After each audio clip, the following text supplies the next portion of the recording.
On a bright morning, Ririsa and Masamune were stunned in disbelief.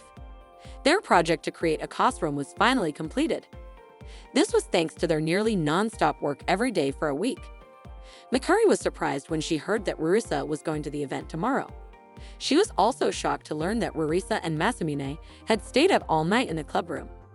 Ririsa invited Mikari to come along, but she said she couldn't go to such a crowded place. Mikari, with a hint of anger and jealousy, asked Ririsa if anything had happened during the all-nighter with Masamune. However, Ririsa seemed to not understand what Mikari meant. Mikari then asked how she actually felt about Masamune. The scene then shifts to Masamune's room. He was thinking about the plan to go to the event with Ririsa. He thought it would be like a date. But then he reasoned that it was just a club activity, just like participating in a tournament. Now, Masamune had a problem. He felt like he didn't have any appropriate clothes to wear. Masamune was confused, but he tried to calm down and thought that Ririsa probably wouldn't be stressing about what to wear like he was. In her room, Ririsa was sitting with a pile of clothes on her bed.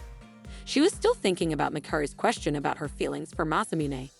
Ririsa answered that they both connected when they talked, and Masamune also supported her in achieving her dreams. She thought Masamune was a reserved person but reliable. Ririsa thought that Masamune was similar to Ashford.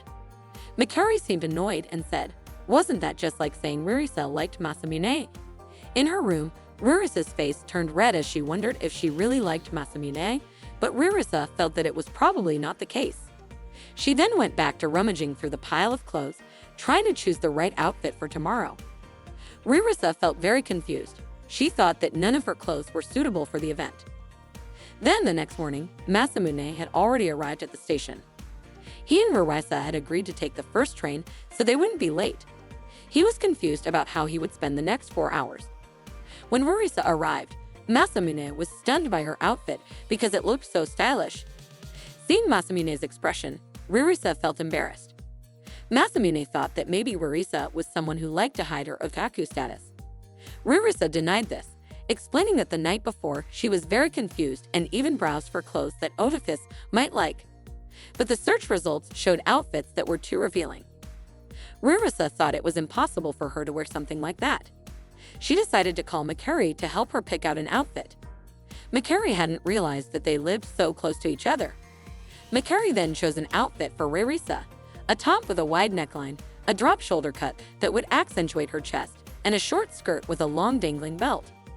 Not forgetting the sandals and contact lenses. Ririsa was very grateful to Mikari and also apologized for the trouble. Mikari said that it was her way of thanking Ririsa for making her a costume. Now they were even. Mikari also told Ririsa not to tell Masamune about it. Ririsa and Masamune finally boarded a train. Ririsa apologized, saying it seemed like they had left too early. Masamune replied that it was fine because it allowed them to relax more. When they got off the train, Ririsa noticed that Masamune seemed very calm, and she thought that maybe she was the only one thinking this was like a date. However, Masamune was actually very nervous because they looked like a couple. Masamune assumed that Ririsa must be nervous since this was her first event. He decided to start a conversation with Ririsa. Masamune was unsure what topic to choose, so he imagined a dating simulation game. He decided to talk about the sunny weather, thinking it was a safe topic since she would likely agree. However, Ririsa said that the weather was too sunny, which wasn't great for outdoor photo sessions, and it would have been better if it were cloudy. Masamune was disappointed, not expecting that kind of response. After exiting the destination station, Masamune suggested they look for a place to pass the time. But it turned out that many places were still closed. After trying several places without success, Masamune noticed that Ririsa's face looked gloomy. They kept walking, searching for another alternative, but then Ririsa mentioned that her feet hurt. She said that she had never walked that far in high heels before. Masamune panicked, realizing that this was why Ririsa looked so down. It was because he had made her walk around so much. Masamune deeply regretted not noticing this earlier. He also realized that 3D girls are not like those in games. There are many more things to consider. They sat down on the bench. Masamune regretted his foolishness, making Ririsa bored, and she started to take out her phone. Masamune actually wanted to chat with her. Unexpectedly, Ririsa then invited Masamune to watch a video, Side story, Liliel, which had aired yesterday. Ririsa said she hadn't had a chance to watch it because she was busy preparing. They both became very excited, attracting the attention of passersby. Ririsa was very happy to be able to watch the episode with Masamune, but Masamune felt sad because he thought things weren't going smoothly. However, Ririsa kept smiling and said that it would always be fun as long as she was with Masamune. Masamune's face turned red, but he didn't want to get a big head, so he tried to think that their relationship was just that of senior and junior. Before they knew it, it was time for the event to start. Meanwhile, at the event venue, a chubby person was preparing their booth. Masamune had just arrived at the venue and noticed that it wasn't as big as he had imagined. Ririsa appeared very tense. When asked, she admitted it was because this was her first event. After finding their assigned table, Masamune and Ririsa began arranging their merchandise. Ririsa seemed down and said that she didn't have time to prepare the costume covers and posters. The costume they had was plain white. Masamune began to doubt whether they would be able to sell the costume. At the table next to them, everything looked very proper, with a nice costume cover and an attractive poster. Both Ririsa and Masamune felt a bit insecure. However, Ririsa said that at least she tried by writing the title on the DVD with a marker. But according to Masamune, it made the DVD look suspicious. Someone in cosplay then approached the neighboring table. Her name was Magino. Masamune and Ririsa greeted her with admiration. Masamune recognized that the character Magino was cosplaying was a new character from a popular social game that had just been released. When Magino glanced at Ririsa's table, she was puzzled about what Ririsa was trying to present. Ririsa admitted that she had forgotten a lot of things since this was her first time. Ririsa then explained that it was a Liliel costume. Magino immediately remarked that it was very outdated, which made Ririsa feel crushed. Magino then suggested that Ririsa should choose a trending character to gain popularity. The chubby man next to her, named Kogino, also agreed with this. Magino then tried to encourage Ririsa, saying they should keep working hard together. Masamune then whispered to Ririsa, asking if she had brought the Liliel costume. He thought that if Liliel was present, people would recognize the contents of the costume and it would sell. Ririsa nodded but said she wanted to try selling it without wearing the costume first. It turned out that Ririsa felt insecure there because there were so many amazing cosplayers. Masamune tried to cheer Ririsa up by telling her that her Liliel cosplay was also very good. But it seemed that Ririsa had already lost her enthusiasm. It was pointless if only Masamune said it. Then the event was open to the public. Many visitors came to the event, checking out the various booths. However, not a single person visited Ririsa and Masamune's booth. At the neighboring booth, Magino had already started offering and selling her costume. Seeing Ririsa looking down, Magino suggested that she should speak up because if the costume cover was just plain white and Ririsa remained silent, visitors wouldn't know what she was selling. This only made Ririsa and Masamune feel more dejected. Both of them were otaku who found it difficult to talk to strangers. Not long after, a man approached their table. He asked what kind of costume they had. But the man was immediately startled and hesitated whether to buy it or not when Ririsa enthusiastically told him that it was a Liliel costume. Suddenly, Masamune imagined the cosplay photos of Ririsa that people would see if someone bought the costume. Masamune was confused because he felt some resistance in his heart. The previous visitor decided not to buy Ririsa's costume, and at that moment, Masamune felt relieved. He was also confused about his own feelings, panicking and worried. Then another male visitor approached them. Ririsa immediately informed him that it was a Liliel costume. He then asked flatly if he could see her underwear. Both Masamune and Ririsa's faces turned red. Spontaneously, Masamune said that there were no erotic photos in the costume at all. Ririsa tried to explain more calmly to the visitor that the costume was intended for all ages, so there were no erotic photos in it. The visitor then returned it, saying that if that was the case, the price was too high. While whispering, Masamune asked Ririsa if she hadn't included any erotic photos at all. Ririsa firmly replied that she would never do that because she was still under 18 years old. Masamune was confused because he remembered taking some sexy photos of Ririsa a while ago. Ririsa then explained that those were just to fulfill her hobby.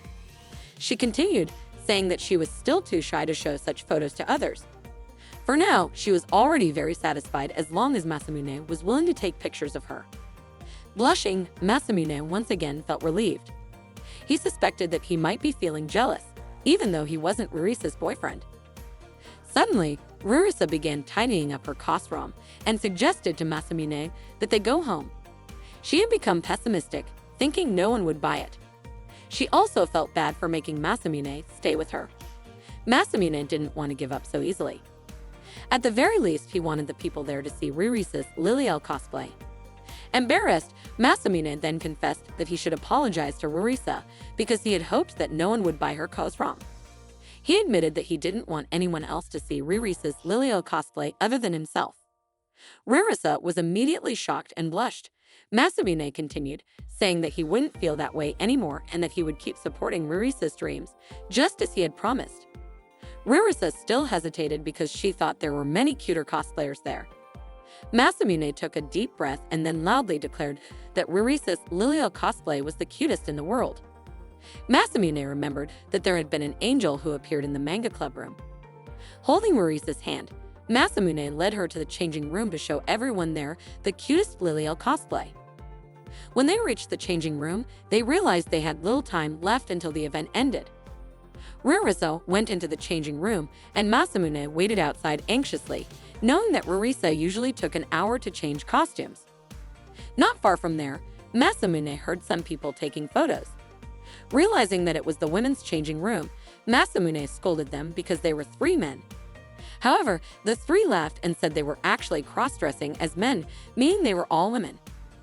Masamune then apologized. He then moved away and chose to wait in the photo area instead. It was also crowded with people taking pictures of Maginot. Some of the photographers seemed bored because they were all familiar faces. Ogino, who was there, greeted Masamune and teased him, suggesting that maybe he had left Ririsa to photograph Maginot. Masamune became irritated. In his heart, Masamune was confident that Ririsa's Liliel cosplay was the best. Meanwhile, in the changing room, Ririsa noticed that many people were busy inside. She hadn't expected it to be so crowded, and it made her nervous. Despite this, Ririsa had already resolved to change into her costume. As she opened her suitcase and searched for what she needed, Ririsa suddenly went pale. She had forgotten to bring a wig cap. Without a wig cap, she wouldn't be able to wear her wig. Upon further checking, Ririsa realized there were several other items she had forgotten to bring. Perhaps she had been too panicked earlier, leading her to forget many things. Feeling desperate, Ririsa sat down, lost in thought. Someone then approached her, asking if she was in need of a wig cap. The woman offered Ririsa a wig cap, explaining that she had brought extra items for anyone who might need them. It turned out that Ririsa wasn't the only one. Many other cosplayers there asked if she needed anything else. Now, instead of feeling relieved, Ririsa felt overwhelmed and confused as it seemed like a swarm of anime characters was surrounding her.